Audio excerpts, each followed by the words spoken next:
आऊज़ु बिल्लाहि मिनश शैतानिर रजीम बिस्मिल्लाहिर्रहमानिर्रहीम। Dear students, अस्सलामु अलैकुम। क्लास 9 का लेक्चर नंबर 77 है।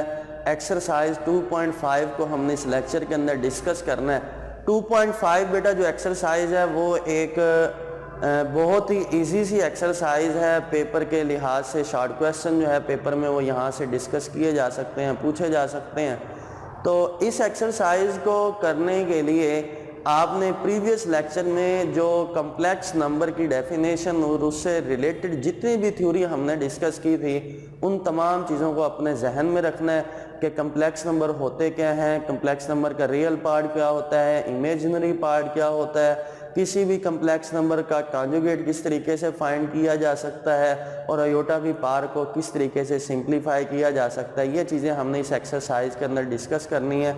बहुत ही शॉर्ट सी एक्सरसाइज है। क्वेश्चन की तरफ मूव करते हैं। क्वेश्चन नंबर 1 है एवेल्युएट, फर्स्ट पार्ट है आयोटा की पावर 7। देखिए बेटा, आयोटा जो होता है ना वो इक्वल होता है स्क्वायर रूट ऑफ -1 के। आयोटा स्क्वायर की वैल्यू अगर हम फाइंड करना चाहें तो वो क्या आ जाएगा, -1।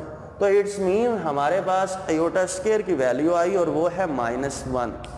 तो आयोटा की पावर में जो भी नंबर आ जाए तो हम उसको आयोटा स्क्वायर की फॉर्म में कन्वर्ट करें तो हमारे पास उसकी वैल्यू इजीली आ सकती है। आयोटा की पावर 7 जो है वो 2 का मल्टीपल नहीं बनता, लेकिन आयोटा की पावर 7 को मैं लिख सकता हूं आयोटा की पावर 6 मल्टीप्लाइड बाय आयोटा, क्योंकि जो आयोटा की पावर 6 है 6 तो 2 का मल्टीपल बनता है। तो आयोटा की पावर 6 को मैंने लिखा आयोटा स्क्वायर की power 3 multiplied by iota. Iota square की वैल्यू -1 है, -1 की power 3 multiplied by iota. Negative number की पावर है ऑड नंबर तो आंसर नेगेटिव आएगा, और 1 है तो 1 की पावर कुछ भी आए तो आंसर 1। तो इट्स मीन -1 की पावर 3 का आंसर -1 आ जाएगा मल्टीप्लाइड बाय आयोटा। -1 को आयोटा से मल्टीप्लाई करेंगे तो आंसर आएगा माइनस आयोटा। इसी तरीके से सेकंड पार्ट है आयोटा की पावर 50। जो 50 है वो 2 का मल्टीपल बनता है, तो मैं लिख सकता हूँ आयोटा स्क्वायर की पावर 25। आयोटा स्क्वायर की वैल्यू -1, उसकी power 25। 25 is a odd number, 25 एक ऑड नंबर है। तो बेटा -1 की पावर एक ऑड नंबर आने की वजह से आंसर क्या आएगा, -1। आयोटा की पावर 12।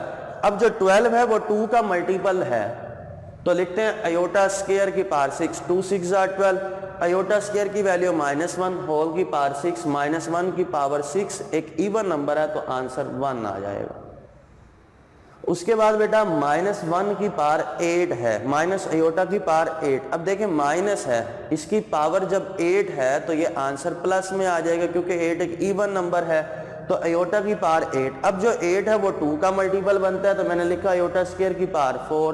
आयोटा स्क्वायर की वैल्यू -1 की पावर 4 जो है वो एक इवन नंबर है, तो नेगेटिव नंबर की पावर इवन नंबर आने की वजह से आंसर 1 आ जाएगा। नेक्स्ट बेटा मूव करते हैं फिफ्थ पार्ट की तरफ। माइनस आयोटा की पावर 5। नेगेटिव नंबर की जो पावर है वो एक ऑड नंबर है, तो ये माइनस आयोटा की पावर 5 ही आएगा। अब माइनस आयोटा की पावर 5 को मैं लिख सकता हूं -1 मल्टीप्लाइड बाय आयोटा की पावर 5। तो -1 को सेम एज इट वैसे लिखा। आयोटा की पावर 5 को मैं लिख सकता हूं आयोटा की पावर 4 मल्टीप्लाइड बाय आयोटा। अब जो आयोटा की पावर 4 जो पावर है वो 2 का मल्टीपल बनता है, मैंने -1 को सेम एज इट वैसे लिखा। आयोटा की पावर 4 को लिख सकता हूं आयोटा स्क्वायर का square multiplied by iota. Iota square की वैल्यू -1, इसका स्क्वायर मल्टीप्लाइड बाय आयोटा। अब -1 को सेम एज इट वैसे ही, -1 का स्क्वायर होने की वजह से आंसर +1 आ जाएगा multiplied by iota. Plus minus minus, 1 को 1 से करेंगे 1 को आयोटा से करेंगे तो आंसर आ जाएगा माइनस आयोटा।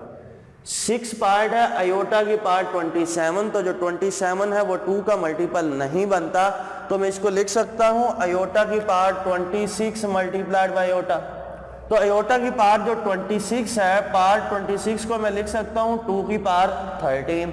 तो आयोटा स्क्वायर की power 13 multiplied by iota. Iota square की वैल्यू -1 होल की पावर 13 मल्टीप्लाइड बाय आयोटा। अब नेगेटिव नंबर की पावर जो है वो एक ऑड नंबर है, तो आंसर आ जाएगा -1 मल्टीप्लाइड बाय आयोटा। -1 को जब आयोटा से मल्टीप्लाई करेंगे तो आंसर माइनस आयोटा आएगा। तो ये था क्वेश्चन नंबर 1 जिसमें आपने डिफरेंट क्वेश्चन किए जिसमें आयोटा की पावर डिफरेंस आ रही थी। तो आपको इन क्वेश्चन को करने से ये प्रैक्टिस हो जाएगी कि बेटा कि आयोटा की पावर में अगर कुछ भी आ जाए तो हम उसको किस तरीके से सिंप्लीफाई कर सकते हैं। नेक्स्ट क्वेश्चन नंबर 2 की तरफ मूव करते हैं। सिंपल सा क्वेश्चन है, वो कहता है right the conjugate of the following number. आपने नंबर्स के कॉन्जुगेट लिखने हैं, जितने भी नंबर होंगे वो कम्प्लेक्स नंबर होंगे और किसी भी कम्प्लेक्स नंबर के कॉन्जुगेट को जी बार से डिनोट किया जाता है और वो ऑब्टेन कैसे होता है कि उसके इमेजिनरी पार्ट का साइन चेंज कर देते होते हैं।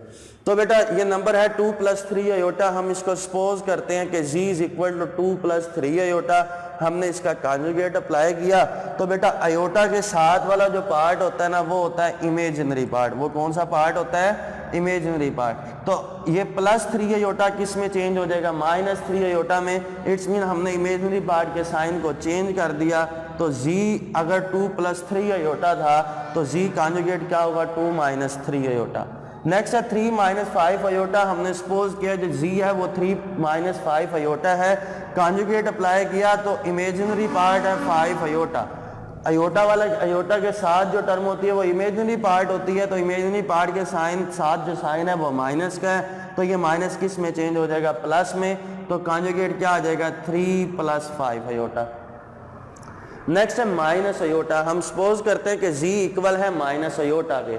कॉन्जुगेट लेते हैं तो इमेजिनरी पार्ट यही रियल पार्ट इसका 0 है, ये माइनस अयोटा है तो किस में चेंज हो जाएगा? प्लस अयोटा में। अगर z माइनस अयोटा है तो z बार किसके इक्वल होगा? प्लस अयोटा के इक्वल होगा। नेक्स्ट बेटा -3 + 4 अयोटा। हम सपोज करते हैं कि ये z के इक्वल है कि z = -3 + 4 अयोटा। हमने इसका कॉन्जुगेट अप्लाई कर दिया। इमेजिनरी पार्ट जो है वो 4 है, 4 के साथ प्लस का साइन है तो ये प्लस किस में चेंज हो जाएगा? माइनस में। तो z कॉन्जुगेट आएगा -3 - 4 अयोटा। देखें रियल पार्ट के साथ नेगेटिव का साइन था तो उस साइन को हमने चेंज नहीं किया बल्कि हमने सिर्फ और सिर्फ इमेजिनरी पार्ट के साइन को चेंज किया है। नेक्स्ट क्वेश्चन नंबर 3 है कि right the real and imaginary part of the following number. देखें कम्प्लेक्स नंबर की जो स्टैंडर्ड फॉर्म थी वो थी z = a + b अयोटा।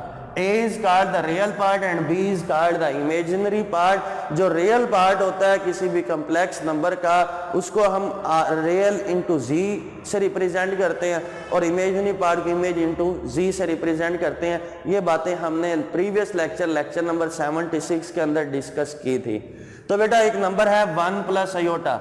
मैं इसको लेट सपोज करता हूं कि z इक्वल है 1 + अयोटा के। हमने इस कम्प्लेक्स नंबर z का रियल पार्ट लिखना है तो रियल इंटू z वो क्या होगा? a की जगह पर 1 आ गया तो वो 1 होगा और इसका इमेजिनरी पार्ट भी क्या होगा? 1 होगा क्योंकि अयोटा के साथ कुछ भी नहीं है तो वो 1 है। याद रखना है अयोटा के साथ जो टर्म b की जगह पर आएगी उसका साइन भी साथ लिखना है। यहाँ प्लस है तो प्लस यहाँ पर मैंने खुद नहीं लिखा, अगर नेगेटिव होता तो नेगेटिव लिखते। नेक्स्ट है कि -1 + 2 अयोटा। z = -1 + 2 aorta. a की जगह पर -1 है तो रियल पार्ट इक्वल होगा -1 के और अयोटा के साथ +2 है तो इमेजिनरी पार्ट इक्वल होगा 2 के। नेक्स्ट है बेटा कि -3 + 2 अयोटा। मैं इसको अरेंज करके लिख देता हूँ या वैसे अगर हम इसको लेट सपोज कर लें कि z = -3 + 2 अयोटा तो अयोटा के बगैर जो टर्म है वो 2 है, मतलब a की जगह पर 2 आ गया। मैं इसको यूं लिख सकता हूँ ना 2 - 3 अयोटा। तो रियल पार्ट 2 हो जाएगा, इमेजिनरी पार्ट अयोटा के साथ -3 है तो इमेजिनरी पार्ट क्या होगा? -3। तो हमने ये क्वेश्चन किया क्वेश्चन नंबर 3। इसके कुछ रिमेनिंग पार्ट्स हैं वो आप इजीली खुद सॉल्व कर सकते हैं। नेक्स्ट क्वेश्चन नंबर 4 एक इंपॉर्टेंट शॉर्ट क्वेश्चन है कि find the value of x and y। आपने x और y की वैल्यू को फाइंड करना है। अगर क्या हो कि x + y अयोटा + 1 इक्वल हो 4 - 3 अयोटा। ये भी एक कम्प्लेक्स नंबर है, ये भी एक कम्प्लेक्स नंबर है, दोनों कम्प्लेक्स नंबर आपस में इक्वल हैं। सबसे पहले स्टेप में हम इस लेफ्ट हैंड साइड को जरा अरेंज करके लिखते हैं कि x + 1 + अयोटा y लिख दिया। अयोटा वाली टर्म को इकट्ठा लिखा और अयोटा के बगैर वाली टर्म को इकट्ठा लिखा तो ये एक कम्प्लेक्स नंबर बन गया और ये दूसरा कम्प्लेक्स नंबर। अब दो कम्प्लेक्स नंबर इक्वल हैं तो इनके रियल पार्ट भी इक्वल होंगे और इमेजिनरी पार्ट भी इक्वल होंगे। इस कम्प्लेक्स नंबर का रियल पार्ट होगा x + 1, इसका रियल पार्ट होगा 4, तो x प्लस 1 इक्वल आ जाएगा 4 के। इसका इमेजिनरी पार्ट है y, इसका इमेजिनरी पार्ट है -3, तो y इक्वल होगा -3 के। तो y की वैल्यू तो हमारे पास आ गई। हम इसको यूज करते हुए x की वैल्यू को फाइंड करते हैं। +1 इधर आकर -1 हो जाएगा, 4 - 1 आंसर क्या आ जाएगा 3। तो x की वैल्यू 3 और y की वैल्यू -3। तो हमने x और y की वैल्यूज को फाइंड कर लिया। ये शॉर्ट क्वेश्चन के लिहाज से इम्पोर्टेंट क्वेश्चन है। तो एक्सरसाइज 2 जो हमारी 5 थी वो कंप्लीट हो गई है। इंशाल्लाह ताला नेक्स्ट लेक्चर के अंदर हम एक्सरसाइज 2.6 को डिस्कस करेंगे। अपना ख्याल रखिएगा। अल्लाह हाफिज़।